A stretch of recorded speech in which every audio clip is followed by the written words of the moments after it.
नमस्कार विद्यार्थी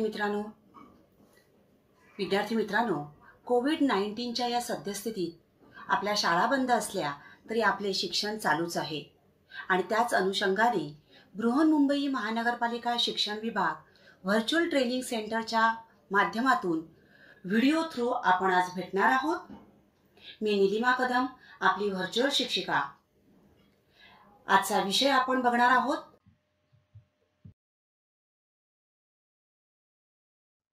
सामान्य विज्ञान इयत्ता 8वी। ॲटम्स तुम्हाला दिसतायत बालमित्रांनो या ठिकाणी, आणि आपला आजचा पाठ आहे अणूचे अंतरंग। थोडंसं पाठाला सुरुवात करण्यापूर्वी एक विचार, think like a proton and stay positive. याचा अर्थ काय आहे थोडासा यावर विचार करा। थिंक लाईक अ प्रोटॉन का असं सांगितलंय बघा।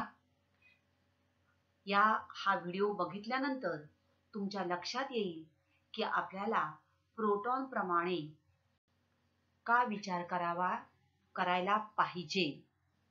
Why we have to think like proton and how we will remain positive. So let's start. बालमित्रांनो, थोडंसं आपण मागील भागात काय काय शिकलेलो आहोत त्याचा आढावा घेऊ ॲट अ ग्लान्स। प्रत्येक पदार्थ हा अणूंचा बनलेला असतो। पदार्थाचा लहानात लहान कण म्हणजेच अणू होय, आणि या अणूची संकल्पना 2500 वर्षांहूनही जुनी आहे। वेगवेगळ्या शास्त्रज्ञांनी आपापल्या पद्धतीने हे सिद्धांत अणुविषयीच्या ज्या रचना आहेत, संरचना आहेत त्या मांडलेल्या आहेत। सर्वात प्रथम डाल्टनचा अणुसिद्धांत सांगतो की अणु निर्माण करता येत नाही, अणूचे विभाजनही करता येत नाही, तर अणु हे अविभाजनीय व अनाशवंत असतात।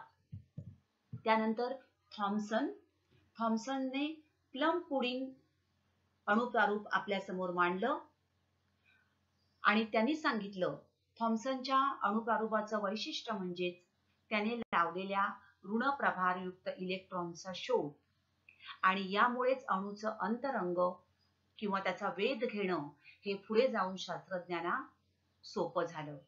तर ऋण प्रभारयुक्त इलेक्ट्रॉन हे धन प्रभारयुक्त गोलामध्ये रोवलेले आहे, आणि या प्रारूपानुसार अणूमध्ये सर्वत्र धनप्रभार पसरलेला असतो आणि त्यामध्ये ऋण प्रभारयुक्त इलेक्ट्रॉन हे जडवलेले असतात। हे त्याने आपल्या प्रयोगाने मांडून सिद्ध केलं, आणि या पसरलेल्या धनप्रभाराचे संतुलन इलेक्ट्रॉनांवरील ऋण प्रभारामुळे होते। त्यामुळे अणू हा विद्युत प्रभार दृष्ट्या उदासीन असतो, हे थॉम्सनने मांडलं। त्यानंतर 1911 मध्ये अर्नेस्ट रुदरफोर्ड यांनी त्यांच्या विकिरण प्रयोगाद्वारे अणूच्या अंतरंगाचा वेध घेतला आणि अणूचे केंद्रकीय प्रारूप आपल्या समोर आणलं। त्यांनी विकिरण प्रयोग केला, सोन्याचा पत्रा घेतला आणि त्या पत्र्यावर किरणोत्सारी मूलद्रव्यातून अल्फा कणांचा मारा केला, आणि त्यावरून त्याने असं सांगितलं की ऋणप्रभारयुक्त इलेक्ट्रॉन आहेत। थॉम्सनने सांगितलेल्या अणुसिद्धांतानुसार ऋणप्रभारयुक्त इलेक्ट्रॉन आहेत, मात्र ते केंद्रकाभोवती विशिष्ट कक्षात फिरत असतात। तर हा झाला रुदरफोर्डचा अणुसिद्धांत। म्हणजे अणूच्या केंद्रभागी धनप्रभारित केंद्रक असते। केंद्रकात अणूचे जवळजवळ सर्व वस्तुमान एकवटलेले असते, आणि इलेक्ट्रॉन्स जे आहेत हे केंद्रकाभोवती विशिष्ट कक्षांमध्ये फिरत असतात। ऋणप्रभार म्हणजे इलेक्ट्रॉनवर असलेला ऋणप्रभार हा केंद्रकावरील धनप्रभारा एवढा असल्यामुळे प्रभारांचं संतुलन होऊन अणू हा उदासीन असतो। हे रुदरफोर्डच्या अणुसिद्धांतानुसार आपल्या समोर आलं। बघा, एक लक्षात ठेवा, अणू म्हणजेच रासायनिक संयोगात भाग घेणाऱ्या मूलद्रव्याचा लहानात लहान कण. रेणू हे अणूंच्या रासायनिक संयोगाने तयार होतात आणि या डाल्टन, थॉम्सन आणि रुदरफोर्ड यांनी जी काही वेगवेगळी अणुप्रारूप मांडली त्याचाच उपयोग आधुनिक काळात वैज्ञानिकांनी वेगवेगळ्या प्रयोगांच्या आधाराने या अणूचं अंतरंग स्पष्ट करण्याचा प्रयत्न केला. आता त्यानंतर आपण पुढे जाणार आहोत. रुदरफोर्डच्या अणुप्रारूपामध्ये काही त्रुटी आढळल्या की वर्तुळाकार कक्षेत परिभ्रमण करणाऱ्या विद्युत प्रभारित वस्तूची ऊर्जा कमी होते असा एक भौतिकशास्त्रामध्ये नियम आहे. मात्र प्रत्यक्षात हा नियम या ठिकाणी लागू होताना दिसत नाही आणि म्हणून ही जी त्रुटी आहे ही बोरच्या स्थायी कक्षा अणुप्रारूपाने सिद्ध केली. Bohr's stable orbit atomic model in 1913 1913 मध्ये डॅनिश वैज्ञानिक निल्स बोर यांनी स्थायी कक्षा अणुप्रारूप मांडलं. आता काय दिसते बघा या ठिकाणी आपल्याला, ज्याप्रमाणे रुदरफोर्डने सांगितलं की इलेक्ट्रॉन हे विशिष्ट कक्षात फिरत असतात, परंतु या ठिकाणी बोरने स्थायी कक्षा अणुप्रारूप आपल्या समोर आणलं. तुम्हाला दिसते बघा, केंद्र म्हणजे न्यूक्लियस आहे आणि ऑर्बिट्स आहे. ऑर्बिट्स म्हणजे या कक्षा. मग या कक्षांविषयी बोरने काय काय. So Bohr's model of the atom, केंद्रकात धन प्रभार आहे. अणूमध्ये बघा धन विद्युत प्रभार असणारे अणुकेंद्रक असते, पॉझिटिव्हली चार्ज न्यूक्लियस. नाऊ रुदरफोर्डच्या अणूची मूळची प्रतिकृती आणि ही बोर्सची प्रतिकृती यातील मुख्य फरक म्हणजे स्थिर कक्षांची संकल्पना. बोर यांनी इलेक्ट्रॉनची अणूमधील हालचाल ही मर्यादित असते असं सुचवलं. आता त्यांच्या म्हणण्यानुसार बघा, हे इलेक्ट्रॉन्स केंद्रकाभोवती विशिष्ट कक्षांमध्येच फिरत आहेत बघा, एकमेकांच्या त्या कक्षा बदलत नाही. तर अणूमध्ये इलेक्ट्रॉन हे अणु केंद्रकाभोवती परिभ्रमण करतात. The electrons revolve around the atomic nucleus in the circular orbits. आता हे जे इलेक्ट्रॉन्स आहेत, हे इलेक्ट्रॉन्स काही विशिष्ट त्रिज्या असणाऱ्या कक्षांमध्ये, आणि यालाच बोरने स्थिर कक्षा असं नाव दिलं. तर या कक्षांमध्येच ते फिरतात आणि या कक्षांमध्ये त्या इलेक्ट्रॉन्सना एक विशिष्ट ऊर्जा असते आणि म्हणूनच त्याने या कक्षांना ऊर्जा पातळ्या असं म्हटलं. तर इलेक्ट्रॉनला एका कक्षेमधून दुसऱ्या कक्षेत जाऊनच स्वतःची ऊर्जा बदलता येऊ शकते. So Bohr's model, the electrons revolve around the atomic nucleus in the concentric circular orbits at a certain distance from the nucleus. Second one, energy of an electron is constant while it is in a particular orbit. And when an electron jumps from an inner orbit to an outer orbit, बघा एका कक्षेतून बाहेरच्या कक्षेत जेव्हा तो जातो, from first to second, second to third, it absorbs energy equal to the difference of its energy level. And when it jumps from an outer orbit to an inner orbit, that is from fourth shell to third shell, it emits energy to the difference of its energy level. जेव्हा आतील कक्षेतून बाहेरील कक्षेत उडी मारतो तेव्हा त्या फरका इतक्या ऊर्जेचं शोषण करतो, तर बाहेरील कक्षेतून आतील कक्षेत जेव्हा येतो तेव्हा त्याच्या फरका इतकी ऊर्जा तो उत्सर्जित करतो. emits energy equal to the difference of its energy level. तर अशा प्रकारे हे बोरचं स्थायी कक्षा अणुप्रारूप होतं. बोरच्या अणुप्रारूपानंतर आणखी काही अणुप्रारूप मांडली गेली आणि या सगळ्यातून शेवटी अणूची संरचना ॲटॉमिक स्ट्रक्चर आपल्या समोर आलं. त्याचा आता आपण अभ्यास करूया. बघा, अणूची संरचना तर केंद्रक आणि केंद्रकाबाहेरील भाग यांचा मिळून अणू बनतो. So an atom is formed from the nucleus. See, nucleus is there and the extranuclear part. हा बाहेरचा पार्ट जो आहे त्याचा मिळून अणू बनतो आणि याच्यामध्ये तुम्हाला दिसतात बघा रेड, ब्ल्यू अँड ग्रीन. तर हे 3 प्रकारचे अणुकणांचा त्यांच्यामध्ये समावेश असतो. These contain 3 types of subatomic particles. तर हे 3 अणुकण कोणकोणते आहेत? आता मध्यभागी तुम्हाला केंद्रक दिसतंय बघा. Okay, nucleus in the center. So nucleus. अणूचं केंद्रक तर न्यूक्लियस तुम्हाला या ठिकाणी 2 रेड दिसतायत, 2 ब्ल्यू दिसतायत. ब्ल्यू वर तुम्हाला कोणत्याही प्रकारचा प्रभार दिसत नाहीये. मात्र red balls are having plus sign, means they have positive charge.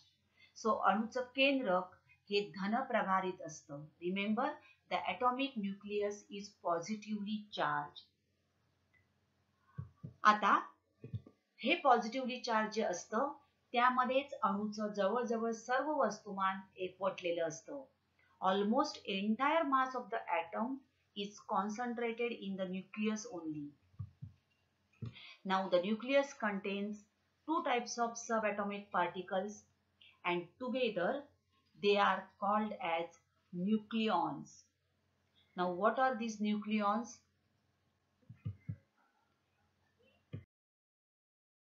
So protons and neutrons, these are said to be nucleons.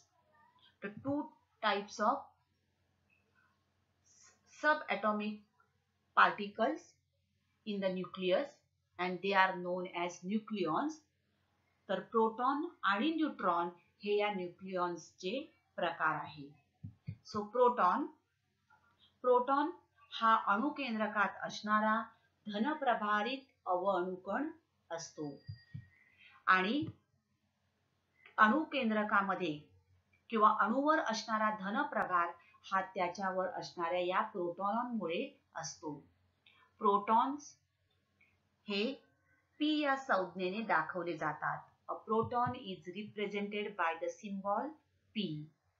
It is a positively charged subatomic particle in the atomic nucleus.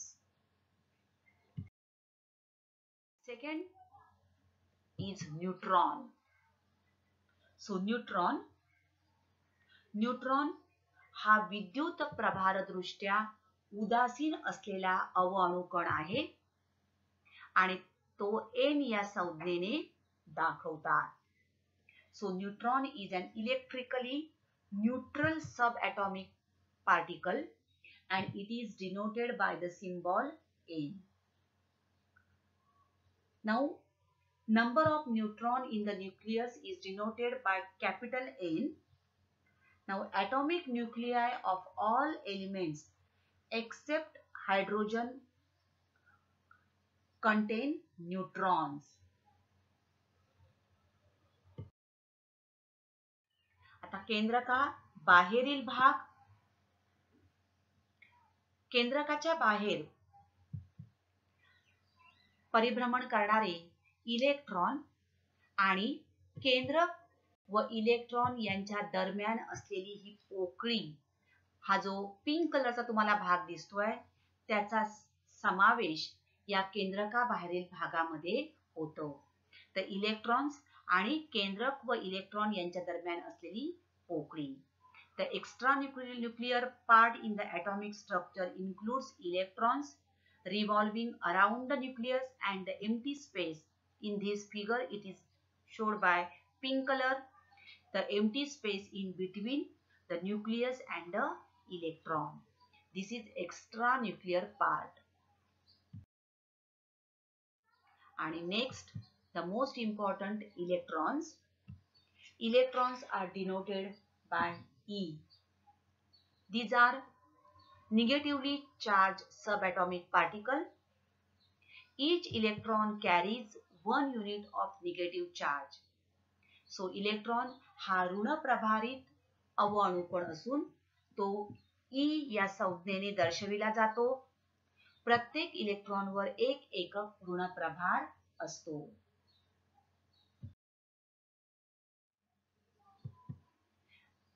तर electron हा ऋण प्रभारित कण आहे. हे electron अणुकेंद्रकाभोवती विशिष्ट कक्षांमध्ये परिभ्रमण करतात आणि त्यांना विशिष्ट ऊर्जा असते. आता अणू हा विद्युतदृष्ट्या उदासीन असतो. अशा प्रकारे एका विशिष्ट कक्षांमध्ये हे इलेक्ट्रॉन परिभ्रमण करत असतात. तर अणूच्या केंद्रकाबाहेरील भागातील इलेक्ट्रॉन हे केंद्रकाभोवती असलेल्या निरनिराळ्या कक्षांमध्ये परिभ्रमण करतात. हे बघा, आणि ह्या ज्या वेगवेगळ्या कक्षा आहेत त्यांनाच शेल असं म्हटलं जातं किंवा कवच असं म्हणतात. आता इलेक्ट्रॉनची ऊर्जा जी आहे तो ज्या कवचात असतो त्यावरून त्याची इलेक्ट्रॉन्सची ऊर्जा ठरते.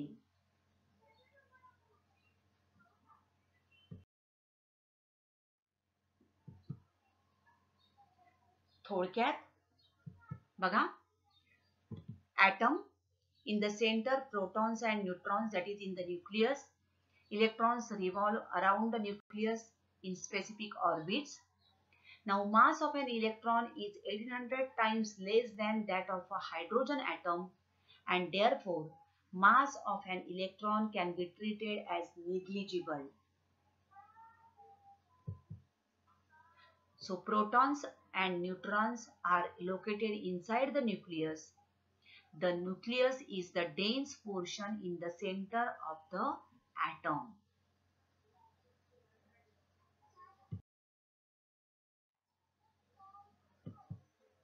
Dear friends, see here, nucleons means proton and neutron. They are together called as nucleons. Protons are positively charged and neutrons neutral. Electrons are negatively charged. Now what happens when you have a nucleus with two protons? Protons repel each other, and in order to hold them together in a nucleus, you need other particles known as neutrons.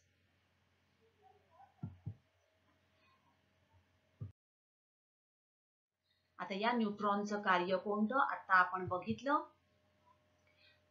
जर protons एकत्र आले तर ते positively charge असल्यामुळे त्यांच्यामध्ये काय होणार आहे, रिपल्शन होणार आहे, आणि म्हणूनच अणूला स्थिरता प्राप्त करण्यास न्यूट्रॉनची मदत होते. सो अणूला स्थिरता प्राप्त करण्यासाठी न्यूट्रॉन्स मदत करतात. See here, plus electrostatic repulsion will be there. So strong force binds the nucleus because these neutrons are neutral. आता अणु क्रमांक म्हणजे काय हे जाणून घेऊया. अणूमधील इलेक्ट्रॉन किंवा प्रोटॉनच्या संख्येला त्या अणूचा अणु क्रमांक असे म्हणतात. The number of protons or electrons in an atom is known as atomic number. आणि लक्षात ठेवा, प्रोटॉन्स किंवा इलेक्ट्रॉन्स म्हटले तर प्रोटॉन आणि इलेक्ट्रॉनची संख्या ही समान असते. सी हियर, कार्बन, क्लोरीन आणि नायट्रोजन ही तीन मी मूलद्रव्य घेतली आहे. atomic number is denoted by capital letter Z. Z या अक्षराने दाखविला जातो. आता कार्बनची संज्ञा आहे C, क्लोरीनची संज्ञा Cl आणि नायट्रोजनची संज्ञा N. आता कार्बनच्या अणूमध्ये किती प्रोटॉन्स आहेत? इथे दाखवले बघा. किती protons? 6 protons. Okay, therefore electrons will be also 6. क्लोरीनच्या अणूमध्ये 17 proton आणि म्हणून इलेक्ट्रॉन सुद्धा 17 असणार आहेत. आणि नायट्रोजन मध्ये 7 प्रोटॉन, त्यामुळे 7 इलेक्ट्रॉन असणार आहेत. बघा आता या ठिकाणी किती दिसत आहेत तुम्हाला electron? 1 2 3 4 5 6. So 6 protons 6 neutrons.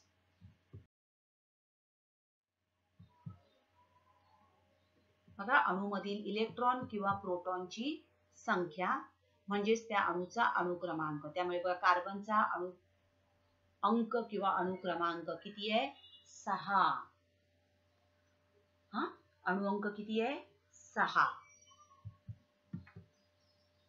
Chlorine 17 protons आहेत, त्यामुळे इलेक्ट्रॉन सुद्धा बघा बाहेरील कक्षांमध्ये आहेत. बघा पहिल्या कक्षेत 1 2, दुसऱ्या कक्षेत 2 2 4 2 6 आणि 2 8, 8 2 10, 11 12, 13 14 15 16 17. किती आहेत? 17. 17 प्रोटॉन म्हणजे 17 इलेक्ट्रॉन्स.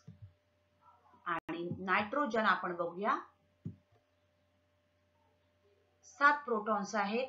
इलेक्ट्रॉन्स बघा 1 2 3 4 5 6 7 म्हणजे 7 इलेक्ट्रॉन्स. तर प्रोटॉन जेवढे प्रोटॉन्स असतील तेवढेच इलेक्ट्रॉन्स असणार आहेत. आणि हा अंक किंवा अणुक्रमांक Z या अक्षराने दाखवतात आणि तो या ठिकाणी आपण लिहितो. बघा हा अंक अणुअंक दर्शवतो, म्हणजेच त्या अणूमध्ये असणाऱ्या प्रोटॉन्सची किंवा इलेक्ट्रॉन्सची संख्या आपल्याला या अंकावरून कळते. तर अणु वस्तुमानांक म्हणजे काय? तर अणु वस्तुमानांक म्हणजेच केंद्रकातील प्रोटॉन व न्यूट्रॉन यांची बेरीज होय. अणूमधील प्रोटॉन व न्यूट्रॉन यांची एकत्रित संख्या म्हणजे त्या मूलद्रव्याचा अणु वस्तुमानांक होय. The total number of protons and neutrons in an atom is the atomic mass number of that element. Now, atomic mass number is equal to number of protons plus number of neutrons. Atomic mass number is denoted by capital A. So, A is equal to P plus N. Number of protons plus number of neutrons. The mass number is denoted by the symbol capital A. Here, कार्बनचा अणुवस्तुमानांक या ठिकाणी खाली असतो तो अणुअंक, हा अणुवस्तुमानांक. Chlorine, nitrogen. आता आपल्याला protons माहिती आहेत. जेवढे प्रोटॉन्स तेवढेच इलेक्ट्रॉन्स. मग त्यावरून आपण न्यूट्रॉन्सची संख्या शोधू शकतो. बघा 6 प्रोटॉन्स आहेत म्हणजे 6 इलेक्ट्रॉन्स असणार. आणि या कार्बनचा अणुवस्तुमानांक आहे 12 म्हणजेच 12 अणुवस्तुमानांक आहे. तर number of protons plus number of neutrons is equal to 12. Out of that 6 protons are there. Therefore, there will be 6 neutrons. Chlorine. Atomic mass number is 35. Protons are 17. So, 17 electrons will be there.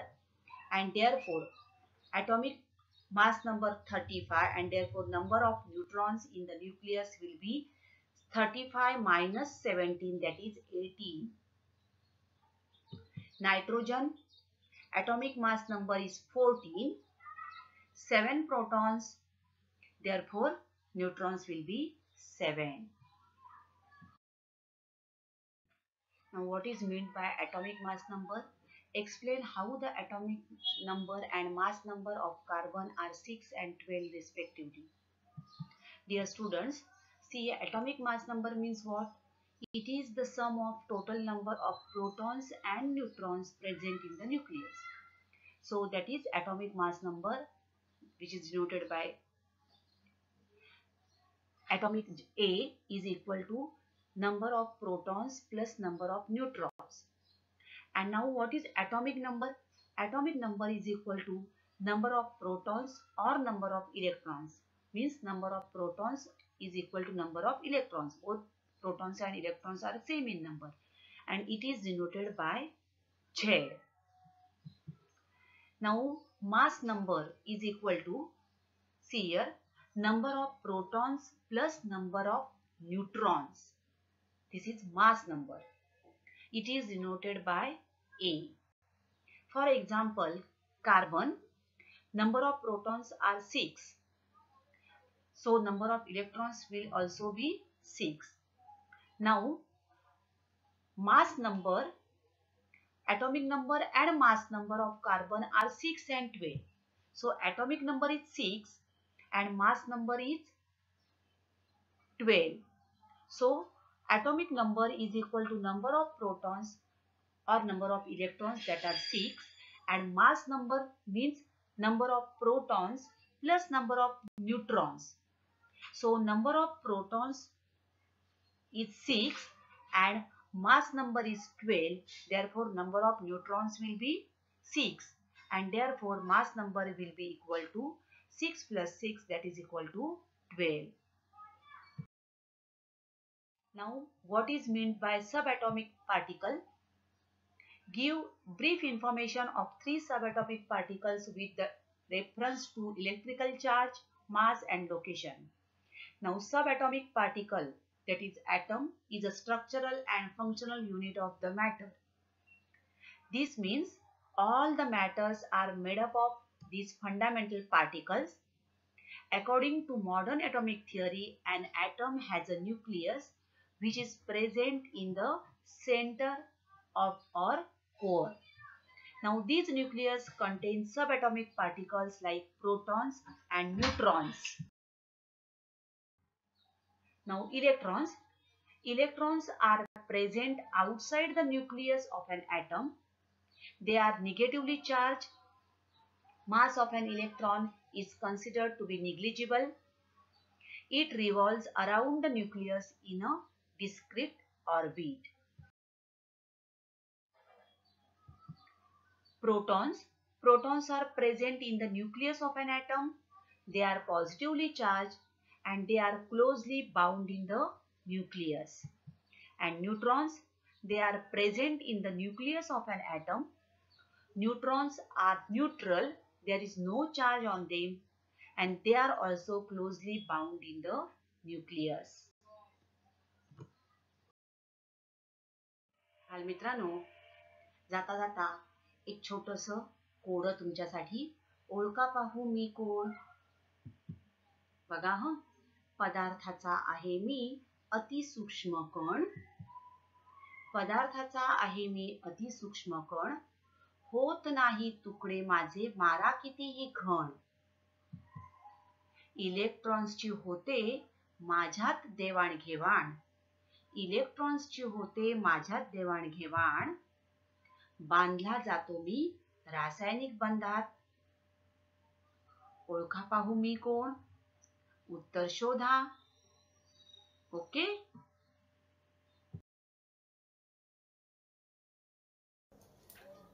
तर विद्यार्थी मित्रांनो, आता आपण इथेच थांबणार आहोत. अशाच काही सुंदर सुंदर व्हिडिओ सहित पुन्हा भेटणार आहोत पुढच्या भागात. तोपर्यंत थँक यू. घरी राहा, सुरक्षित राहा.